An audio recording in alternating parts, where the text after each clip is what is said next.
America is angry. I know this.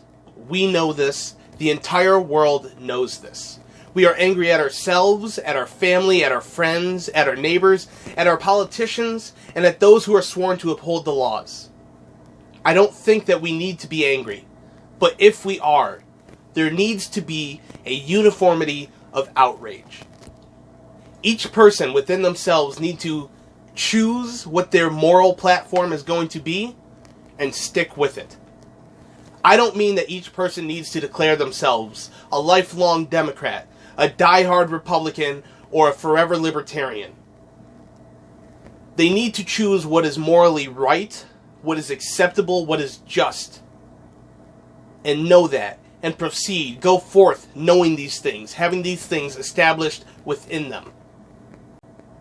There should be rules of engagement for when we talk, when we discuss, when we argue and even fight about politics, about our convictions, about our beliefs, about what's going on in the day-to-day world.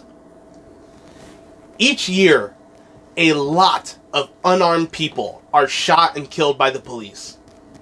And each year, Republicans say, oh, he knew what he was doing. He knew that he was putting himself at risk. He simply could have complied with the officer's orders.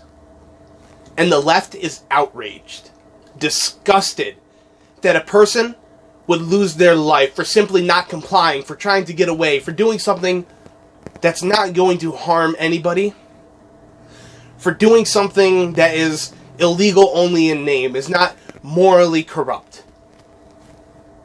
Outrage.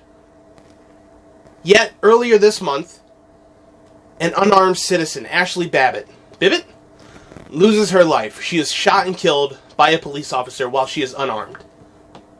And the roles reverse. The right mirrors the left. They are outraged that a freedom-loving patriot is killed while unarmed, while simply expressing her right of the First Amendment to peaceably assemble. Peaceably or not, that's what they're saying. But again, mirroring the right, the left says she knew what she was doing. She knew that she was putting herself at risk by sticking her head through that window, whatever it is that she was doing. We need to see through our own hypocrisy and outrage. See that we are not different at all. We are the exact same. We mirror each other on so many issues. For months, the left has protested, has caused unrest, which they are well within their rights to do, but they have also rioted. They have burnt cities, they have burnt federal buildings, they have burnt private property. And the right, once again, was outraged about this. How dare they? How dare they infringe upon our rights to life, liberty, and the pursuit of happiness by doing this? Now that the Republicans have done it, even once, they say, we were terrified for our lives, they are oppressing Americans. Is it okay for unarmed Americans, unarmed people, to be shot and killed by the police?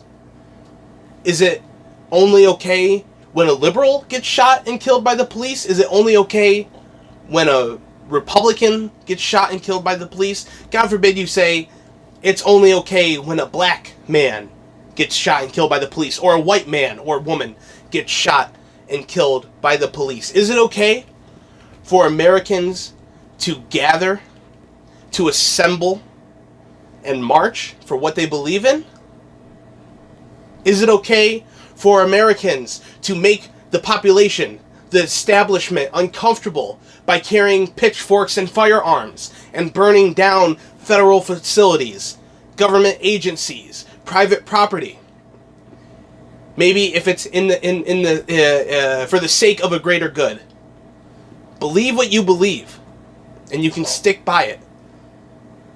Just try not to be outraged when the exact same motivation, when the exact same actions, measures are taken against you. I believe there's a saying, treat others the way you would like to be treated.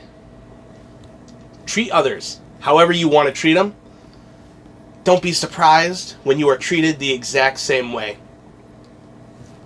Maybe if we have this moral standard, we can finally come together, realize that we are all people. Not only are we people, we are Americans. I love my neighbors, I love my family, I love my friends, I love my coworkers that disagree with me on absolutely every issue. Because we all want people to live better lives, to live healthier lives. We're agreeing on the issue, maybe we're disagreeing on the solution. Once upon a time, if I'm not mistaken, after the events of 9/11, obviously everybody wanted to prevent any sort of similar event from taking place. And the Republicans were all for restricting, no, I shouldn't say restricting, monitoring speech and text messages, voicemails, phone calls, in order to prevent anything like this from happening again. And the Democrats thought, how dare you infringe upon our right to speak freely? How dare you invade our privacy? Now that the Democrats feel attacked, which I won't say whether they should or should not feel attacked, but now that they feel attacked, they're imposing the exact same restrictions. They're supporting Apple, Google, Facebook, Instagram, what have you. We're supporting them in shutting down free speech to some degree, monitoring what's being said, and putting restrictions on apps that are not as strict when it comes to speech. And the Republicans are getting a taste of their own medicine.